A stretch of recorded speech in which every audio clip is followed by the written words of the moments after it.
রাতের আধারে স্বামীর পরিচয়ে শারীরিক সম্পর্ক করতে গিয়ে ধরা খেলেন এই যুবক। আসলে ভাই কি খবরে আমি আমার বউর সাথে শালা সম্পর্ক শারীরিক সম্পর্ক করে ফেলাইছে কিরে।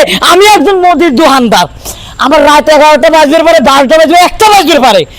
কেবলই একটা মহিলা আমার কাছে সরিষার তেল দিছে, বোতলটা বাইর করে তার হাতে দিছি, সরিষার তেল দেওয়াই হয়নি, আমি আমার শেষ হয় নাই, হঠাৎ করে আমার বউ ফোন দিছে, কয় তাড়াতাড়ি বাইতে আসো। কিসের লেগে আমার সর্বনাশ হয়ে গেছে। কি সর্বনাশ হয়ে গেছে?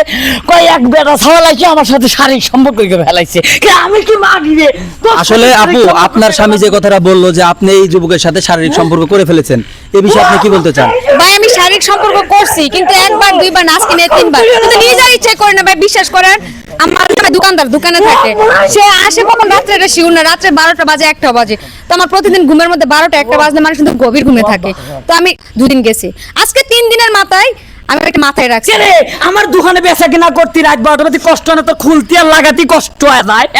তোর খুলতে আর লাগাতে আসলে ভাই, আপনি যে ওনার সাথে শারীরিক সম্পর্ক করেছেন, এর আগে আরো 2 দিন করেছেন, এই বিষয়ে আপনি কি বলতে চান? আসলে ভাই আমি কি করবো, আমি তো সেটা ইতিম মানুষ, ওনাদের সবার তো একটা দায়িত্ব যে এই গ্রামেরই তো বলা, আমি আমার এটা দেখে শুনে বিয়ে দেবো না তা দেয় না। আমি এইবারে আশপাশ দিয়ে ঘোরাঘুরি করে যাওয়া আসা করি, দেখি হঠাৎ করে দরজা খোলা, এলে ভাবি কাপড় চোপড় এলোমেলো ভাবে শুয়ে রয়েছে, আমি ভাই নিজের কন্ট্রোল করতে পারি নাই, তাই আমি ধরছি ভাই। তাই আমার বউর কাছে আসলে আপনি কি মূলত কি করতে এসেছিলেন ওনাদের বাড়িতে? আসলে আমি ভাই আসলে সত্য কথা বলতে শয়তান আমার কাঁধে উঠছিল ভাই।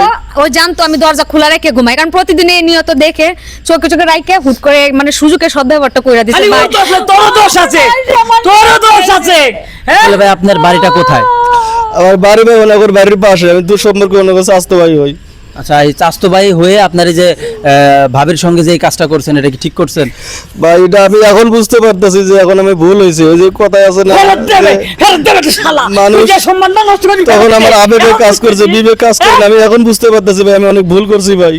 ও তুমি দেখছো আমি তোমার ওনার এখন আবেগ কাজ করতেছে, বিবেক কাজ করে নাই তখন। আসলে ভাই এই যে ঘটনা ঘটছে, এখন এটা রায় কিভাবে দিবেন? এটা রায় মানে ওই শালাকে খুন করব, আমি নিজেও খুন হব, আর মাটির তলে গাইয়ে যাব, আর এই মহিলাকে আমি ওই তাল বেতাল ঠিক করে আসলে দেব। ভাই আইন নিজের হাতে নেওয়া ঠিক না, দেশে আইন আছে, বিচার আচার আছে, তাদেরকে নিয়ে একটা বিচার করে। ভাই এই জ্ঞানটা তো আপনি দিচ্ছেন, আজকে যদি আপনার বউর সাথে আকাম করে ফেলা দিত, আপনি কি করতেন কোন?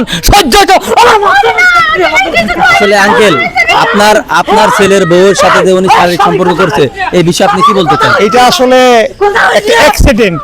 এই পোলাটা মনে করেন যে আমাদের এলাকার পোলা, এই পোলাটা এদিকে চলাফেরা করে, আমরা তার কোনো খারাপ নজর দেখি না। বউটা যদি দরজা লাগায় রাখতো তাহলে মনে করেন এই দুর্ঘটনা ঘটনা।